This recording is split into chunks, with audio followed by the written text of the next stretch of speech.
did have a question. On one of your profiles, you studied face melting with Alter Bridge. Yes. Were you in Alter Bridge? No, no, Because no. that's what I was like. Why Oh, would you leave? oh my goodness. No, no, no, no.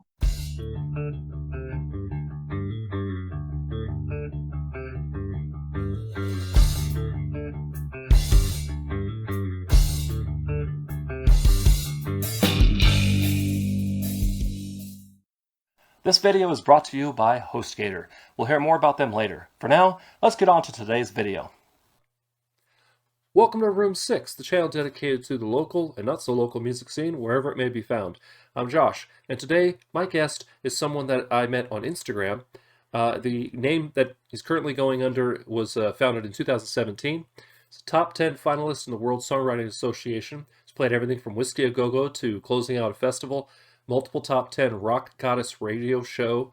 His new album Destiny is coming out soon, I believe. And please welcome to the channel, Wes Grissom of Ancient Sins. Hi. How you doing, sir? There we go. Hi. I'm a professional. I am unbelievable, and I just wanted to say thanks for coming on the channel. I really do appreciate it. First off, happy belated birthday. Thank you. Thank you very much. 4 days ago, I believe. Time of recording. Yes. 4 days ago. So what are you, 29 now? Plus shipping and handling. Yeah. That is the best response to that ever. I'm going to steal that. That is awesome. So, few quick questions, real quick. You went from San Diego to Yuma to Albuquerque, but you're playing in LA? Yes. So I was back in the day when I was in the Marine Corps. I was stationed in San Diego for 7 years. I did 4 years at Miramar, 3 years at Camp Pendleton. Then from there, did 2 years in Yuma, Arizona, and during that time is when I deployed to Afghanistan.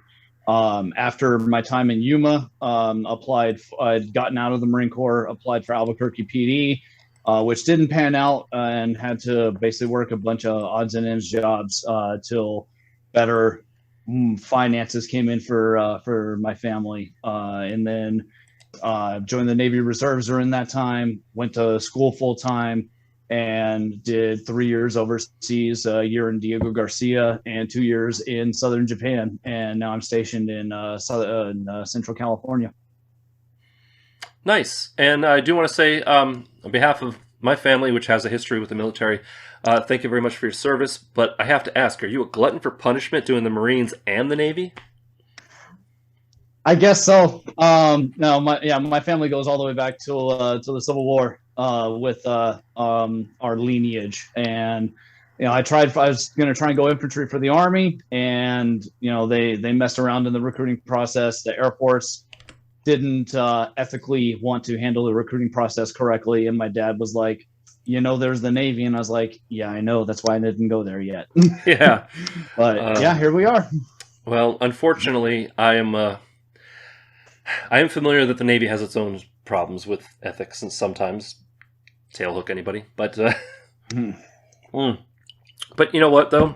That's true of any group of people. You're going to find some bad apples. So thank you so much again for your service. I did want to say, you and I share something in common. You're a fellow University of Phoenix graduate. Yes, I am. Yes. And we're both using our degrees, right? Yeah, about that. Totally. No, about that. I'm using my degree in that I got a degree in information technology systems security. I'm tech support and IT, so kind of, but not. I know nothing about system security other than the real basics. So I know that yours doesn't really translate well into the music side of things, really, right? It can. Well, it can. I was working as like a manager or something like that, because my degree is business management. Right. So if I was like a band manager, tour manager, something like that, more maybe on the financial marketing side of things, maybe. Yeah. But as a musician in general, no. Right. And this is a heads up to you new musicians, especially the younger people. have a fallback plan. Music is awesome, but especially in this day and age, do not think that, I'm going to be one of the lucky ones and I'm going to pay all my bills and I'm going to get rich off of this, because no. Have a backup plan. You're going to be happy you did every month when you pay bills. Okay, my rant is over. Yeah, absolutely. One of the best. My wife and I have been married over 20 years, and about a decade ago, I was doing the music thing, solo singer songwriter, and I had just had a battery die. I don't know why. I know why, because I'm an idiot. Just a minute. It's all good. Sets the mood. That is embarrassing, frustrating. Anyway, we're on a time limit here because this is a Zoom meeting. But my wife told me, please don't try to make a living doing music. You will be miserable in Vegas. And she was right. I mean, she was right. And so instead, I do YouTube, which is so much more lucrative. Mm-hmm. Anywho, I wanted to talk real quick about earliest musical influence, because your music, you seem to have kind of gone on a journey musically, but I want to talk about the earliest musical influence, that first thing that was like, I want to do that. What do you think that was? It was definitely when I decided I wanted to be a guitar player, and that was when I want to say it was around third grade, so about 94, roughly 1994. I mean, I had been into music already at that point through youth choir and whatnot, and my mom was a singer for many, many years. She wasn't professionally known as a singer, but she definitely could have been. But with all the music that I grew up with, which was early country, we'll say 50s, 60s, 70s, 80s, 90s, I was watching a VHS tape at home, and it was, I believe his name was Chris England back in the day, was Garth Brooks' guitar player. Mm-hmm. And watching that performance is what made me want to pick up the guitar initially as a kid. And with singing, I was anything from the 90s R&B, Joe, Casey and JoJo, Aaliyah, Savage Garden, things like that, to Bon Jovi, Genesis, Europe, along the 80s hair metal band, scene and whatnot. So it was a mixture of all of those, plus listening to all the country influences that I had back then: Garth, Tracy Lawrence, The Judds, Reba, Winona, Ronnie Millsap, Charlie Pride, all of those guys, like all mixed into one, is what lit the fire initially for me to want to be a musician. And yeah, that is a varied mix. I mean, that's a playlist is what that is on shuffle. Yep. But and it does come through. I've heard a little bit of your music, and it does come through all the different influences. Like, you just can't help it as a songwriter. It's going to bleed through a little bit. I did have a question. On one of your profiles, you studied face melting with Alter Bridge. Yes. Were you in Alter Bridge? No. Because that's what I was like. Why would you leave? Oh my goodness. No. No, Alter. I was a huge Creed fan when I was a teenager, and I was literally sitting at the desktop computer at home and saw a commercial come on, and it was the portion of the My Sacrifice music video, and then right after that kicked off part of the music video for Open Your Eyes, and that was the promo for the Kickstart of Alter Bridge, July 2004, before the album release in August. And that is what drew me into Alter Bridge. And Alter Bridge themselves, especially Mark Tremonti, who my one and only ever guitar lesson has ever come from, was basically, they were the reason why I picked up the guitar listening to the One Day Remains record. And yeah, one of our friends later on down the road, many years later in Army at 12, made it a thing on like one of those memes on his Facebook profile, for face melting and whatnot. So some of us just ran with it and added it as like a side joke and whatnot to our Facebook profiles, and it just stuck. That's awesome, because I was sitting there going, "There's no way you were in Alter Bridge and then you left." Absolutely not, but damn sure wish I could. Not voluntarily anyway. Yeah. All right. Yeah. So, real quick, Just a minute. Learning. Okay. Real quick, we're going to go ahead and take a quick little break here. Not quite a booze break because, this is virtual, but I'm getting empty, so we'll be right back. And now, a word from our sponsors. Thanks, Path Josh. Nowadays, without a website or online presence, you'll have a hard time getting your music out there. The internet is still a powerful tool for the act, trying to grow its name recognition, and that's where having a powerful hosting and website partner like HostGator comes in handy. HostGator is a leading provider of shared, reseller, VPS, and dedicated hosting solutions. Award-winning support is available 24/7 via phone, email, and live chat. They've got over 9 million websites that trust them, and they're pretty awesome. Just for watching this video, and for being part of Room 6, and for a limited time, you can use my affiliate link down in the description to get up to 65% off hosting and 55% off their website builder, plus free domains. Just enter the promo code GATORMODEL at checkout, and you'll be helping out the channel. Thanks to HostGator for being a sponsor, and let's get back to the show. We're back. So, we are talking to Wes Grissom of Ancient Sins, and I did want to talk about, it seems like you've got a name for a group that isn't a group yet. Is that right? Yes, basically, it's live. It's a one-man show. Behind the production, though, it definitely takes it. It's been a team effort. Okay, because you're not the first person I've had on the channel who has some sort of name that sounds like it's a band name or a group name, but it's just one person generally when it comes to actually performing. Mm-hmm. Okay. Are you doing a looping or just, trying to build different parts? No. So are you talking about with live performances, everything's ran as backing tracks, instrumental backing tracks through the house. And I, for a little while, was using an in-ear monitor system that I had acquired. But mainly everything's run for me, projected through the floor monitors, and then everyone else in the audience and whatnot hears everything for the speakers that are facing the actual rest of the house. So I hear what I need to hear, basically from the floors, and the rest of the song everyone can hear from the rest of the speakers that are meant for the house itself. And live, it is me playing with the backing track as far as the rhythm guitars go, but live you experience the vocals and you experience the leads and guitar solos that are raw from myself. Yeah. Okay, right on.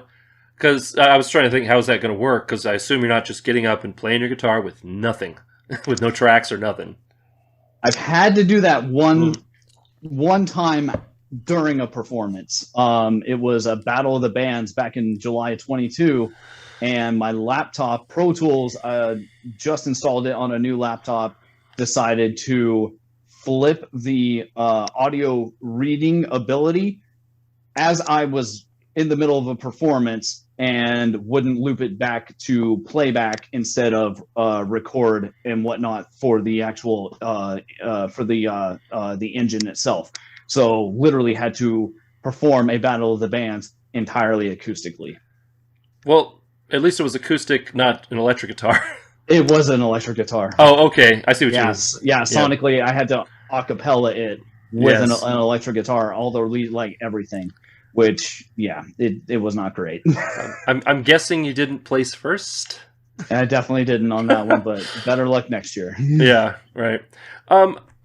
Wanted to talk about any future plans for bringing more people into it, or are you really enjoying that, solo path?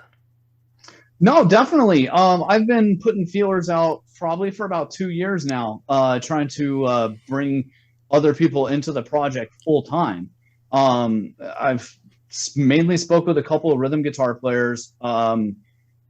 They were definitely, I don't want to say hit or miss, more misses, because of the multiple tunings that go into the songs and the fact of what kind of gear that they have to be able to play live. And then also the more important piece, at least to me, is their technical ability as a guitar player in general. So overall, yes, I have been putting it out there, wanting other people to come play these shows live with me and to be a part of the band. But so far, it's 0 bites. It can be tough when you have something specific in mind, and Yeah. that I know exactly how I want it, and it's not the same as you just saying, "Well, here's what I'm doing. You come up with a part." So good luck is all I can say. And I hope that you find the same success people like Trent Reznor did. With people, although he seems to go through people as it is. Yeah. Yeah, so right on. Wanted to talk real quick about, we talked about earliest musical influence. I want to talk about what's currently getting you jazzed up and makes you want to do music. What are you listening to, whether it's local or national, that or worldwide for it really, that is your go-to jams? Go-to jams are definitely Alter Bridge, Tremonti, Five Finger Death Punch, Seven Dust, Fire from the Gods. Absolutely love those guys. Even the small, like the smaller stage acts, if that's how you want to look at it. Sleep Signals, they're pretty good friends of mine. I've talked to them here and there quite a bit. From Ashes to New, absolutely love those guys. They're doing absolutely wonderful things. Them and Kingdom Collapse. They're doing amazing things out there, freaking breaking down charts. Their songs are are great. And my music goes all the way from today's modern rock and metal to this, I don't know, 1600s, Bach, Beethoven, all of that stuff. Jazz from the 30s and 40s, Gershwin, Goodman, Duke Ellington. I'll sometimes, if I'm in I don't want to say a lull as far as musically writing, I'll put on like a metalcore or a blues or jazz backing track or something that plays, different songs that are just those types of backing tracks for over an hour. And I'll just improvise behind them for however long, not necessarily just to capture new ideas for new tracks, but just, to make things fresh and come full circle back from that plateau wherever I'm at currently at that time. Or I'll just take music, leave it away for 3 or 4 days, not pick up the guitar, not pick up my headphones or anything, and then just come back with fresh ears and do it all over again. Awesome. See here, that's right. I wanted to ask, you've been playing music for a while now, but and it wasn't all just the solo thing before that. For anything you've ever performed, anytime you've ever performed live, what is your favorite show memory? And it could be whether it went really, really well or it went really, really bad, or, what is your favorite show memory? Definitely have both. I think my favorite for what went really, really well was, I would definitely have to say, probably the Quiet Riot show. So I opened up for Quiet Riot in June of 2022. Just the fact of being able to meet them was phenomenal. And being able to talk shop with Alex Grassi or talk with Rudy Sanzo. But that show in particular, the opening crowd, there was the small group of people that were there, and it was right in the midst of the song Beneath the Surface, and these people I've never seen before. It was right after the second lead break, right at the bass intro. And, these guys were like, "Hey, we're from Apple Valley. We heard you on Spotify. We're here for you." Like just right there in the front row. And I was like, awesome. I wanted to collapse. Like, yo, that to me was just huge. Definitely the bad one would have been the Battle of the Bands. Yeah, definitely. Because and it's not that, for me, the show must go on regardless. But just and I turned it into a positive because I introduced a brand new song that night, which I was going to do acoustically anyway, just a clean channel, playing the song as is, no backing track or anything, which I do that song live now that way as well. But yeah, when that happened, it was very frustrating because we tried to restart the tracks probably 3 or 4 times, and every single time we'd get about 40 seconds in, and then it would just cut. And it's like, so I just said, screw it, close the laptop, and said, we're going to get away from that. We're just going to continue on with the show. And I just picked up right at the start of the second chorus for Through Our Pain and Suffering, and just went on from there and finished it out. But that was definitely a pretty heartbreaking night. I'll bet, but you survived, and all you can do is learn from it. So yeah, when you put your faith in technology will let you down at the worst time. Yep. This is from a guy who works in tech support. Yeah. By the way, if you want to be on the channel, whether reviewed, interviewed, or both, whether physically or virtually, hit me up using my email address down in the description for Room 6, or click on the Room 6 social media link that has all the places I'm at online, and also ways you can support the channel, like room6.shop for merch, or buy one of my CDs, or become a patron on Patreon and you get patron-only content. It all helps the channel. It all helps the local scene, wherever it is, because I try to put that back into the scene and try to make better videos, and I try to do things like put on showcases to support and show off, who's been on Room 6. All right, enough of that. What else? Oh, yeah.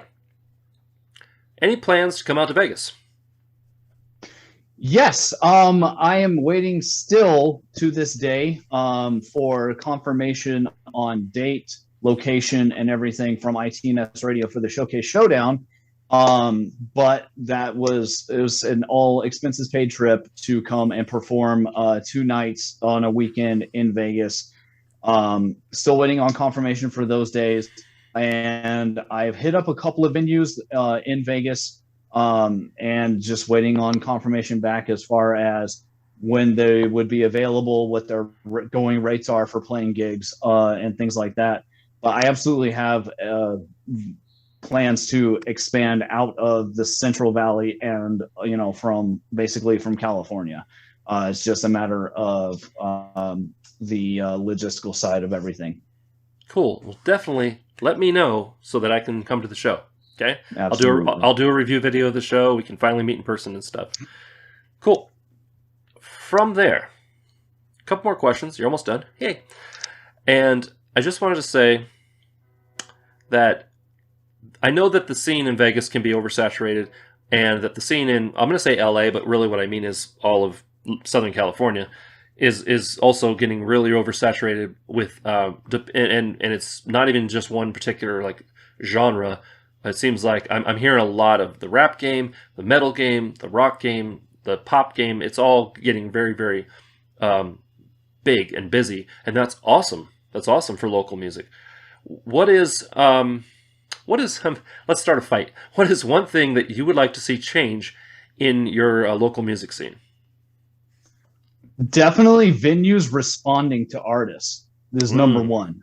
Every venue that I have, almost every venue minus 2 that I have talked to here in the Central Valley, and obviously, don't want to name names or whatnot, but damn near every venue around Fresno, Visalia, Hanford, Stockton, let's see, I think Turlock, I hit a couple of places up over there. Basically, they say, send us an email. They say, call us, leave us a voicemail, we'll call you back. All of these things, and no one calls back. If you're going to tell bands that you're available and that, you want to have entertainment of any sort at your establishment, because that's what this is there for, is for us to help bring business to your establishment, give us a call back. That would be number one. That's honestly, that's a huge one, and wherever you are, and that is part of the argument for having, I'll say, booking agents, but concert promoters, is that they are the ones that tend to have the connections and have the relationships, and they they hear back faster from venues, because the venues know, well, I know they're going to get me a show that brings money. Yeah, and so that's why it's a good idea. It's a good idea to make friends with your local promoter, because you never know when they might be like, hey, I got a really cool show in 2 days. Can you play it? So, yeah. Right on. Last question. You made it. Let's go back to the earliest musical influence question. Let's pretend we're talking to Little Wes. Okay.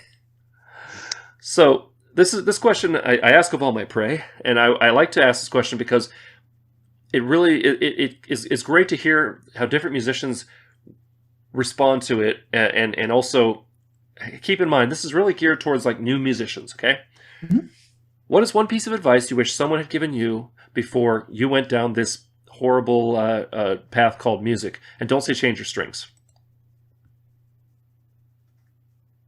Definitely would be to be careful financially with it, because you're going to be in debt quite a bit, depending on who you play for, where you play, and what the cost is going to be to get to where you want to go. If you say that you set a goal for how much you want to save up to put into this fund, that's great, but also know that it's not just the venue, it's not just the gas to get there, it's the maintenance on your vehicle, it's freaking you got to eat, you got to sleep, all of these things, and then take that and times that by however many people you have with you. Now, yes, it's fortunate for me that I'm usually by myself, unless I take one or two of my friends with me. But otherwise, for those that aren't in that situation, that have 3, 4, 5 people with them, it all adds up, and make sure everyone pulls their weight. And honestly, I couldn't say it any better. And everything he said is right about, the money. It is a music business, but even on top of that, you got to make sure you've got gas to get home, food money to pay people if you're bringing, an entourage, or even just pay the members of the band. If you're the front person for a band, make sure your band gets paid, or you won't have a band. It's simple. That being said, thank you very much for watching. Thank you for being on the channel. And like I said, if you want to be on the channel, hit me up. If you want to see more videos like this, we'll catch you on the outro screen. I guess all I can say is thank you very much, Wes, and thank you very much. And yeah, we'll see you soon, and have a great day. I guess other than that, say bye. Oh, sorry, stick around. We're going to have a music video from Wes. I totally forgot. All right, I guess for now, we'll say bye. Man, it was an honor. Thank you. Thanks.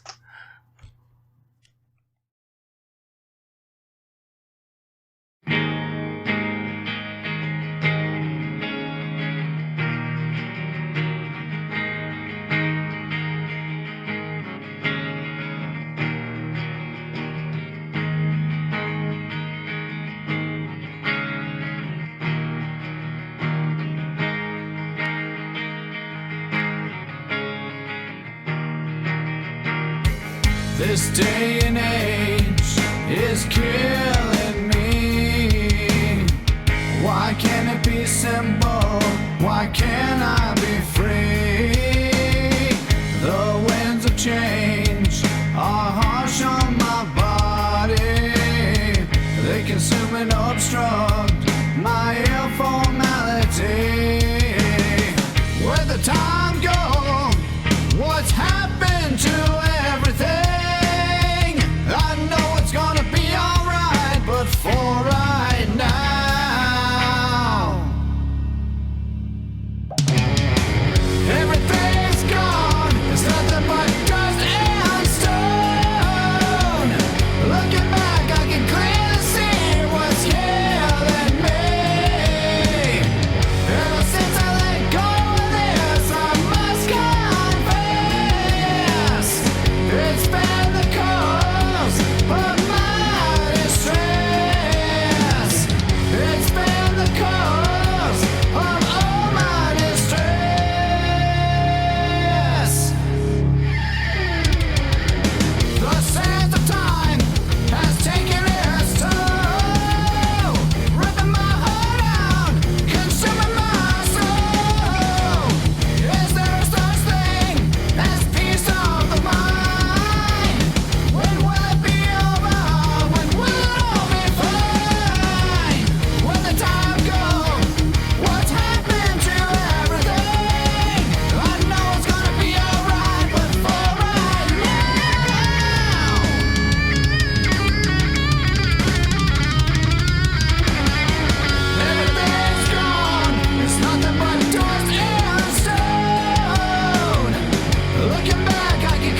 I want to thank Wes Grissom of Ancient Sins for dropping by. It was a great interview and an awesome music video.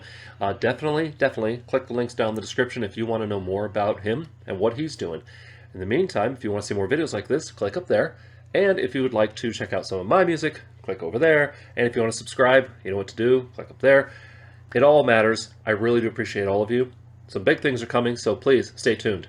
In the meantime, remember to be amazing, and we'll see you next time on Room 6.